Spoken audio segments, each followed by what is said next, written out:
Bismillahirrahmanirrahim. Assalamualaikum warahmatullahi wabarakatuh. Waalaikumsalam warahmatullahi wabarakatuh.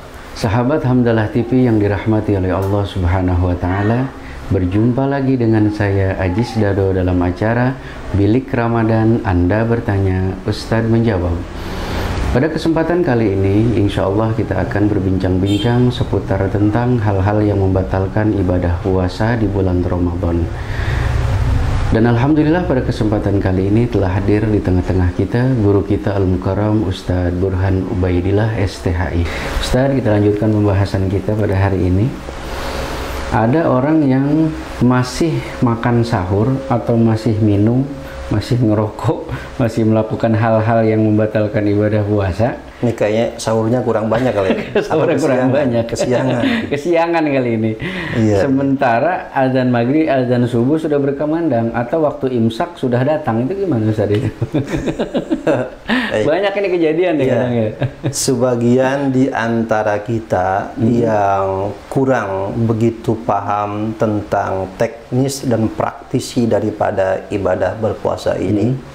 Sebagaimana para ulama mewanti-wanti kepada kita, man lam ya'rif bisyai' waqa' alaihi.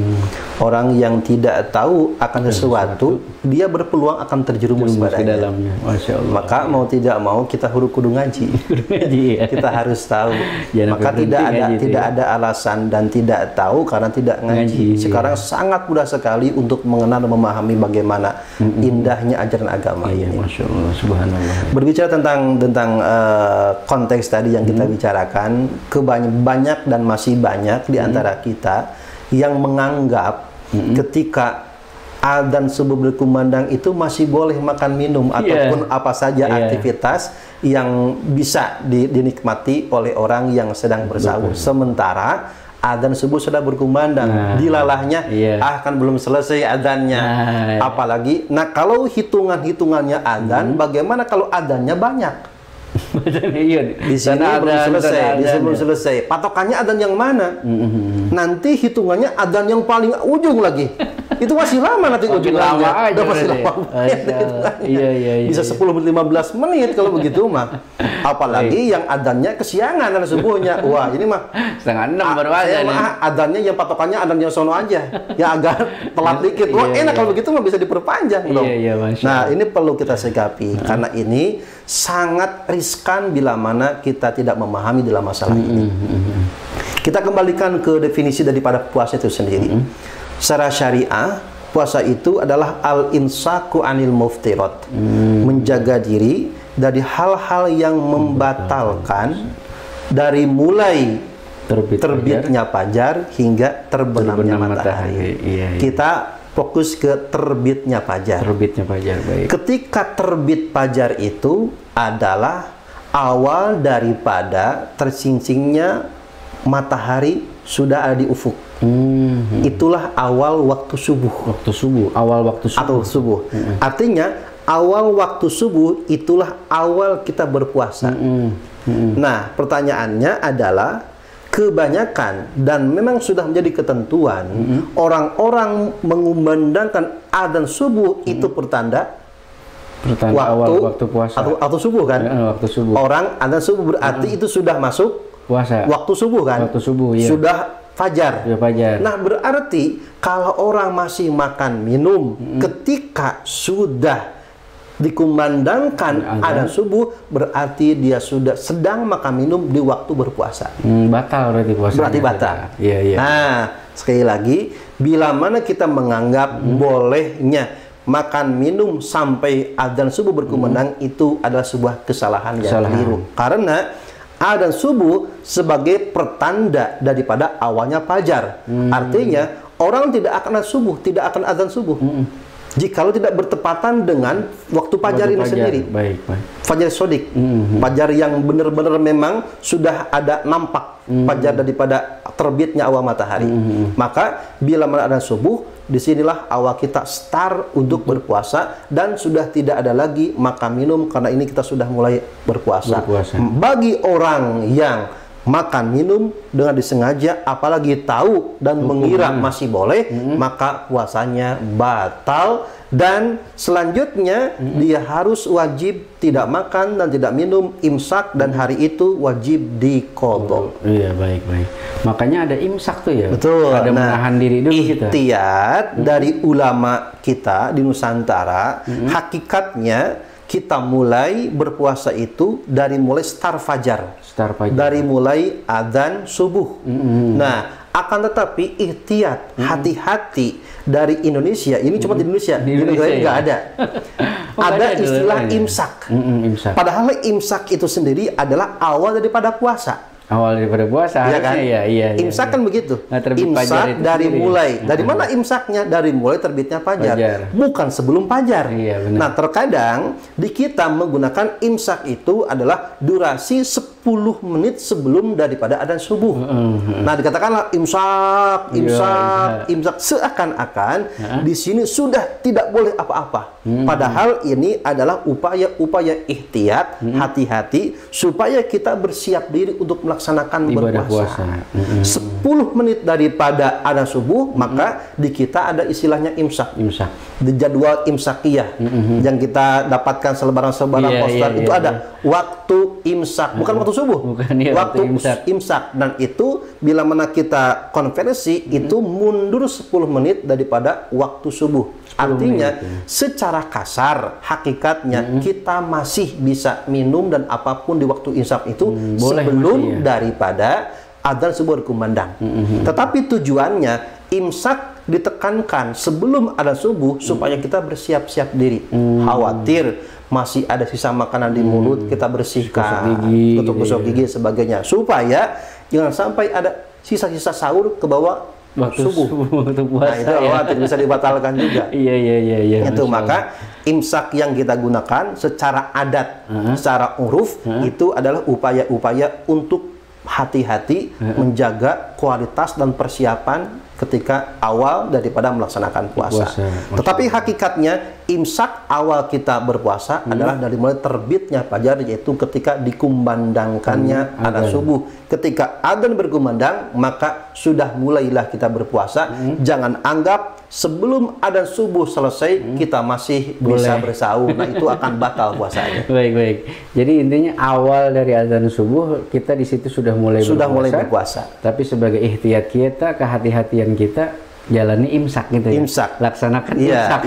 Iya. Kalau orang yang kesiangan gimana Ustaz? Tetap boleh tadi ya? Tetap boleh. Boleh masih makan ya? Tidak menjadi masalah. Nah, itu masalah awal dari berpuasa. Kalau akhir puasa itu gimana Ustaz? Baik. Menentukannya itu. Nah, ini kadang-kadang juga agak perlu diluruskan. Adzan maghrib atau terbenamnya matahari. Nah, ini dia. Nah, kita berhusnuzon, bila mana kita mengacu adzan subuh ataupun adzan maghrib ke televisi. Iya, ke televisi. Kalau televisi kan biasanya sesuai. Jadi waktunya ketika terbit fajar dia langsung adzan. Terbenam matahari langsung adzan maghrib. Nah, itu lebih aman, lebih mengacu ke sana. Khawatirnya jika kita mengacu ke jam-jam lokal, jam kita sendiri ataupun jam-jam daerah kita, mending jika jamnya sama. Kalau jamnya lebih cepat, adanya kan lebih cepat. Iya, betul. Nah, kalau lebih cepat berarti dia adzan sebelum waktunya terbenam matahari. Sementara terbit matahari disimboli dengan adzan subuh. Terbenamnya matahari simbol waktunya dengan adzan maghrib. Berarti jika adzan maghrib berarti ini pertanda matahari sudah terbenam, sehingga di pertengahan adzan kita sudah bisa berbuka. Walaupun adzan maghrib belum selesai. Beda dengan waktu adzan subuh. Kalau subuh itu sudah mulai puasa. Tapi jika adzan maghrib kita sudah selesai berpuasa. Jangan nunggu katakanlah selesai adzan maghrib. Hakikatnya karena ketika adzan maghrib itu pertanda bahwa husnudzon kita, ketika orang mengumandangkan adzan maghrib, itu pertanda matahari sudah terbenam dan selesailah puasa kita, dan dianjurkan untuk iftar dan bersegera berbuka puasa. Itu ditandai dengan baru adzan maghrib atau nunggu di pertengahan atau sampai selesai dulu Ustaz? Nah, ini adab etikanya. Untuk untuk menjaga. Walaupun kita mengacu kepada adzan, berkumandangnya adzan itu sah-sah saja. Tetapi kita untuk mengacu kehati-hatian, khawatirnya ada tafawut, perbedaan selisih waktunya. Umpamanya adzan di sini sudah adzan, di sana belum adzan. Iya, ada jadi susulan. Iya. Jangan-jangan nih adzan buka dulu nantinya. Iya. Sedangkan kita menunggu, kok belum ada adzan, takutnya demikian. Apalagi jikalau umpamanya dalam tanda kutip dalam keadaan listrik mati. Iya. Semua tidak ada listrik. Patokannya yang mana yang adzan nih? Iya. Nah, ketika listrik semuanya mati, otomatis patokannya adalah masjid yang terdekat. Permasalahannya, masjid yang terdekat itu jamnya sama tidak? Iya. Untuk kehati-hatian kita, lebih baik ketika berbuka puasa diakhirkan sampai adzan selesai. Walaupun sejatinya kita boleh berbuka ketika dari mulai adzan. Dari mulai adzan udah boleh berbuka. Hakikatnya sudah boleh, tetapi ihtiyat kita, hati-hati, khawatir ada selisih daripada adzan itu sendiri. Ihtiyatnya kita tunggu jeda hingga adzan maghrib selesai. Itu lebih aman. Lebih aman itu ya. Iya. Untuk menjaga kadang-kadang ada yang duluan azan, padahal di TV ini belum azan. Tapi di masjid kok udah azan, gimana ini? Repot. Patokannya yang mana ya? Masya Allah, iya itu. Khawatirnya dia udah azan sendiri di HP. Azan sendiri ya itu. Masya Allah. Nah kemudian dalam ibadah puasa ada begitu banyak sekali Allah Subhanahu Wa Taala menjanjikan kepada kita nikmat, barokah, keberkahan dan lain sebagainya begitu banyak, Ustaz. Tapi amat sangat disayangkan masih begitu banyak umat Islam yang tidak menjalankan ibadah puasa. Ini gimana pandangan Islam? Bahkan mereka enak-enak saja di siang hari itu makan, minum dengan sengaja. Bahkan tidak menyembunyikan diri dari orang yang berpuasa. Iya. Ya Allah. Padahal kan begitu banyak ya nikmat yang sudah Allah berikan kepada seorang muslim, atau janji-janji Allah yang Allah berikan kepada orang-orang yang menunaikan ibadah puasa. Ini gimana Ustaz? Baik, perlu ditekankan sebelum kita berbicara bagaimana kita menyikapinya ya, karena itu memang kadang-kadang ada di hadapan kita. Iya, persis. Kadang-kadang itu adalah orang dekat kita, kadang-kadang. Iya, kalau itu ya. Tapi mungkin kita bisa menjumpai kadang-kadang yang hal-hal demikian. Apalagi di warteg kadang. Betul. Itunya namanya kaki siluman. Kaki siluman ya. Kepala nggak kelihatan, kakinya doang. Kaki doang. Iya, itu warteg siluman itu. Hanya menerima manusia setengah dewa. Setengah doang Iya, setengah dewa itu. Jadi dewa manusia. Iya. Baik. Yang pertama perlu ditekankan adalah Ramadan adalah bulan yang sangat istimewa. Saking istimewanya Rasulullah Shallallahu Alaihi Wasallam bersabda, jika umat ini tahu betapa istimewanya Ramadan, maka mereka akan mengharapkan sepanjang tahun akan menjadi Ramadan. Jika mereka tahu. Akan tetapi kita nggak tahu. Iya, Masya Allah. Rasul yang sudah memberikan isyarat demikian. Yang kedua, saking isyarat istimewanya dan berharganya daripada per hari, per pekan, per jam, berganti hari, berganti minggu, maka Imam Az-Zahabi di dalam buah karyanya Al-Kabair menempatkan orang yang sengaja berbuka puasa, tidak berbuka dengan alasan bukan karena uzur. Dia berbuka bukan karena rukhsah, bukan karena kemurahan, keringanan yang Allah tetapkan. Maka hari itu ketika dia sengaja berbuka puasa, walaupun kelak hari dia diqadha, maka qadanya walaupun diganti sepanjang tahun tidak akan menggantikan satu hari di bulan puasa itu. Masya Allah. Naudzubillah. Yang kedua, dia bukan hanya tidak akan bisa menutupi daripada keindahan dan kemuliaan satu hari di bulan puasa. Yang kedua, dia tergolongkan urutan ke-6 dari pelaku dosa besar. Ya. Satu adalah musyrik. Yang kedua adalah orang-orang yang menyakiti kedua orang tua. Yang ketiga adalah orang yang tidak mau menunaikan ataupun meninggalkan sholat, tarikus sholat. Yang keempat adalah orang yang meninggalkan ataupun tidak mau menunaikan zakat. Yang kelima adalah orang yang bermusuhan. Yang keenam diantaranya adalah orang yang membuka puasa tanpa ada udzur yang ditentukan oleh Allah Subhanahu Wa Taala. Iya. Nah, ketika kita menghadapi hal-hal demikian, ada dua tekanannya. Dua hal. Satu, bila mana pelakunya ini awalnya memiliki indikasi-indikasi ketakwaan. Maksudnya adalah awalnya dia berpuasa. Awalnya puasa. Iya. Tapi ala kuliha dia tasahul. Mengentengkan. Tan kan nggak bisa dikodok. Iya.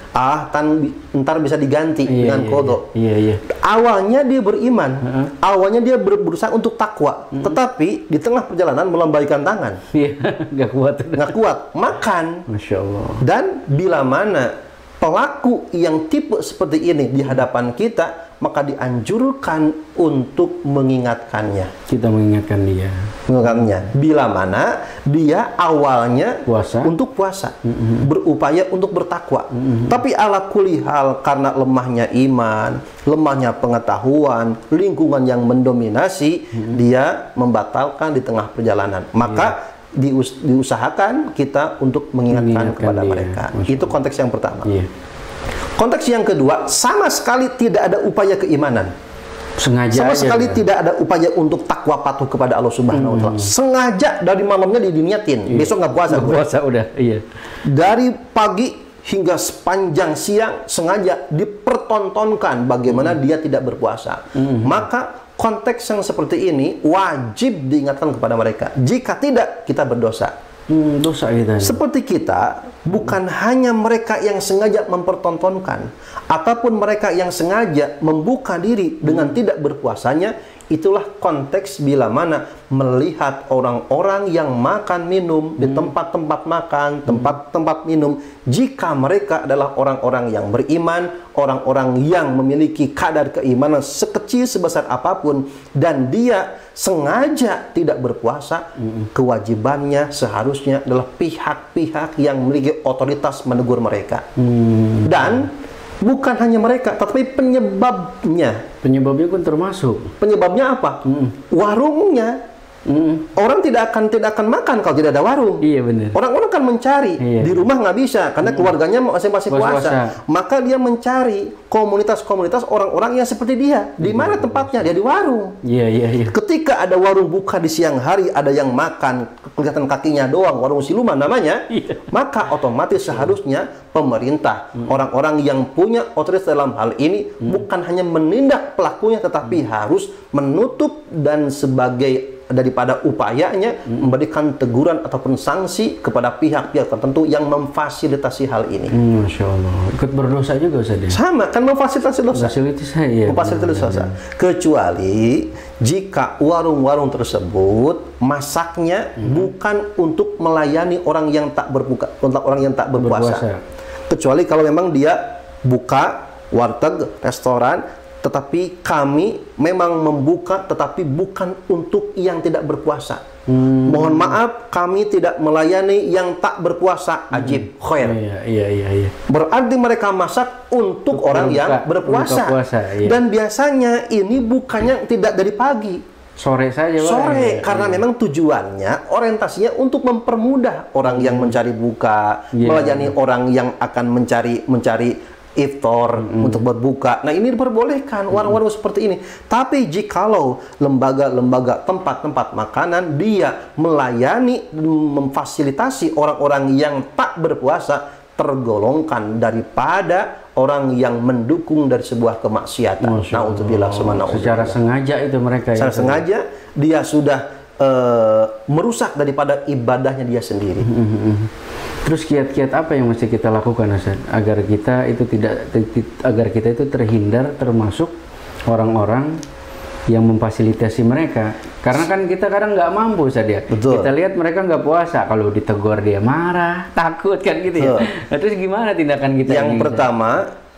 Yang paling pertama untuk individual, jika memang kita tidak punya potensi secara otoritas, tidak punya kekuasaan untuk mematahkan ataupun mengurangi kadar daripada kekeliruan saudara-saudara kita, maka ambil hati kita, sikapi hati kita untuk menolak dan mengingkarinya bahwa ini adalah sebuah kesalahan, dan mendoakan mereka supaya diampuni oleh Allah Subhanahu wa taala. Dan kembali bertobat. Yang kedua, idealnya pihak-pihak tertentu memiliki opsi-opsi, memiliki upaya-upaya, bukan hanya menggerilya, bukan hanya razia tempat-tempat ibadah, tetapi razia pula tempat-tempat yang memungkinkan memfasilitasi orang-orang yang tak berpuasa. Ini sama dengan menodai kesucian Ramadan. Masya Allah, naudzubillah. Bukan hanya merazia musola, masjid, mereka mana yang Ramadan, mana yang taraweh, mana yang taraweh. Itu penting mungkin dalam kondisi sekarang. Tetapi tak kalah pentingnya seharusnya itu pula cari warung-warung, warteg-warteg yang membuka di siang hari, yang mereka memfasilitasi melayani orang-orang yang tak berpuasa. Ketika menutup mata, membiarkan, maka pihak-pihak tertentu jika tidak nahi munkar, mereka berdosa. Berdosa juga. Karena mereka punya otoritas untuk melakukan itu. Berarti kembali kepada diri masing-masing. Kembali kepada diri masing-masing karena kita punya potensi dan takaran masing-masing proporsionalnya. Iya, baik.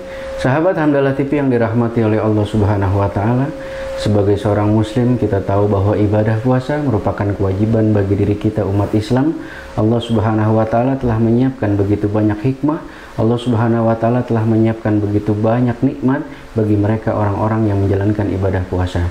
Sahabat Hamdalah TV yang dirahmati oleh Allah Subhanahu wa Ta'ala, demikian bincang-bincang kita hari ini bersama guru kita Al-Mukarram Ustadz Burhan Ubaidillah STHI. Mudah-mudahan apa yang kita bahas pada kesempatan hari ini dijadikan ilmu yang bermanfaat oleh Allah Subhanahu wa Ta'ala, dan mudah-mudahan pembahasan kita, bincang-bincang kita pada hari ini mendapatkan rahmat dan ridho dari Allah Subhanahu wa Ta'ala. Sampai jumpa lagi dengan saya Ajis Dado dalam acara Bilik Ramadan. Anda bertanya, Ustadz menjawab. Assalamualaikum warahmatullahi wabarakatuh.